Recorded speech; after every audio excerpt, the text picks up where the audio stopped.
Assalamualaikum warahmatullahi wabarakatuh. Anak-anakku sekalian, bertemu lagi dengan Bapak pada pagi hari ini, dan insya Allah kita bertemu di pembelajaran berikutnya pada fase ketiga perpanjangan waktu pembelajaran jarak jauh.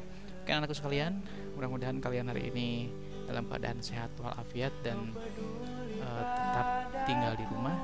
Jangan bosan karena kita sedang bertempur melawan kekuatan sebuah virus yang luar biasa. Oke anakku sekalian, Bapak akan memulai dengan cara mencuci alat makanan yang baik dan benar. Oke, bagi ini kita akan belajar tentang bagaimana cara mencuci alat makanan yang baik dan benar. Oh, ada caranya? Ada. Mungkin selama ini kalian juga pernah mencuci pakaian, pernah mencuci alat makan, tapi mencucinya juga mungkin kurang tepat caranya. Mungkin ada tahapan yang salah, ada yang harusnya didahulukan, kalian belakangkan. Bagaimana tahapan cara-cara mencuci alat makan yang baik dan benar? Kita simak sekarang. Oke, kalau kita sudah akan mencuci alat makan, ya Bapak akan mulai dengan mencuci alat makan. Ketika kita akan mencuci alat makan, maka yang pertama itu cucilah gelas terlebih dahulu. Kenapa harus mencuci gelas terlebih dahulu? Karena gelas yang kita pakai ini itu alat makan yang paling banyak menyentuh ke mulut kita, dan ini dapat dipastikan alat makan yang paling banyak kumannya. Jadi pertama, biasakan mencuci gelas lebih dahulu. Nah kemudian ketika sudah mencuci gelas, maka gelas yang sudah dicuci itu tidak boleh disimpannya ditelungkupkan. Jadi tempat minumnya itu disimpan di bawah. Kenapa? Setelah kita cuci, kemudian kita simpan, dikeringkan dengan cara ditelungkupkan, itu akan mengakibatkan banyak lagi kuman yang nempel di ujung-ujung tempat kita minum. Maka yang bagus adalah disimpannya digantung di rak tempat mengeringkan. Nah kemudian yang berikutnya, setelah kita mencuci gelas, cucilah sendok dan garpu. Sendok dan garpu juga didahulukan karena sendok dan garpu ini adalah alat makan yang paling sering bertemu dengan mulut kita, dan di mulut kita ini kalau kita kurang bisa menjaganya, itu akan banyak sekali bakteri atau kuman yang nempel. Nah anak-anak sekalian, itu alasannya. Kemudian jangan lupa ketika kita mencuci sendok dan garpu, jangan hanya dibersihkan bagian depannya saja, tapi dibersihkan dengan gagang-gagangnya. Banyak orang yang membersihkan sendok garpu itu hanya bagian depannya saja. Nah yang berikutnya, kita cuci piring dan mangkuk. Jadi setelah kita mencuci gelas, mencuci garpu dan sendok, kita cuci piring dan mangkuk. Apa ini alasannya? Ya, dalam mencuci piring dan mangkuk, itu dahulukan bagian belakangnya. Jadi kalau bagian ini bagian atas yang suka dipakai, ini bagian belakangnya, dahulukan dulu bagian belakangnya, bersihkan yang depan.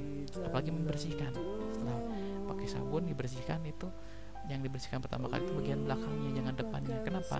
Kalau depannya dulu, kemudian nanti kita bersihkan bagian belakangnya, kita membersihkan bagian belakang, akan ada kotoran yang masuk lagi ke bagian depan. Itu alasannya. Kemudian kalau sudah dicuci, maka piring dan mangkuk itu kita simpan di raknya, dikeringkan dulu. Bagus-bagus kita lap, ya dikeringkan, kemudian kita lap lagi pakai lap kering, dan setelah itu barulah disimpan dengan cara ditelungkupkan. Jangan terlentang posisinya, ditelungkupkan. Kenapa alasannya? Biar tidak ada debu yang nanti nempel. Kalaupun nempel hanya bagian belakangnya, tidak bagian tempat kita makan. Nah setelah mencuci piring dan mangkuk, berikutnya adalah mencuci peralatan masak. Nah jadi setelah kita mencuci yang tadi kita dahulukan, gelas, kemudian sendok dan piringnya, terakhir cucilah bagian terakhir alat masaknya, wajan, spatula dan sebagainya. Kenapa bagian ini diakhirkan? Karena alat perangkat masak ini itu paling kotor, banyak bagian-bagian yang paling kotornya, sehingga ketika kita membersihkan peralatan masak, jangan sampai ketika kita sudah mendahulukan membersihkan wajan, akhirnya kotoran dari wajan nempel ke piring, nempel ke gelas dan sebagainya, sehingga bagian akhirlah kita membersihkan alat masak ini. Kemudian bersihkan dulu bagian depan dan bagian belakang. Itu tidak sama, bagian depan itu bisa tempat kita masak, bagian belakang itu tempat dibakar oleh api, sehingga seponnya pun harus berbeda. Jangan sama satu pon yang belakang depan sama dengan sepon yang sama, biasakan berbeda. Nah Kemudian terakhir, setelah kita beres semua, baru bersihkan area tempat cuci piringnya. Karena ketika kita mencuci piring, mencuci alat makan, itu bisa ceceran kotorannya kemana-mana, agar nanti tidak menjadi tempat berkembangnya bakteri atau kuman. Dan bagian terakhir, gunakan alat bantu cuci dan sabun yang cocok. Gunakan sabun cuci yang sesuai. Kemudian seriuslah ketika mencuci, karena kalian sedang membersihkan alat pecah belah. Yang berikutnya, sesegera mungkinlah mengerjakannya, jangan dilama-lama, karena air itu cenderung lembab dan tempat yang paling mudah berkembang biaknya jamur dan bakteri, sehingga kalau kita berlama-lama dikhawatirkan malah makin banyak bakteri yang akan nempel di tubuh kita.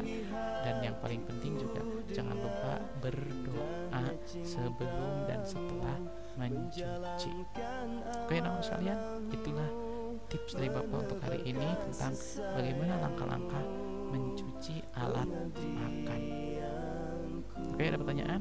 Silahkan nanti pertanyaan sampaikan ke Bapak lewat WA langsung, dan nanti Bapak jawab, dan setelah itu kalian bisa memperbaiki cara mencuci alat makan kalian masing-masing. Oke, sementara Bapak cukupkan di sini dulu, dan silakan kalian bisa mencoba mempraktekkan apa yang tadi Bapak sampaikan. Selamat mencoba. Assalamualaikum warahmatullahi wabarakatuh.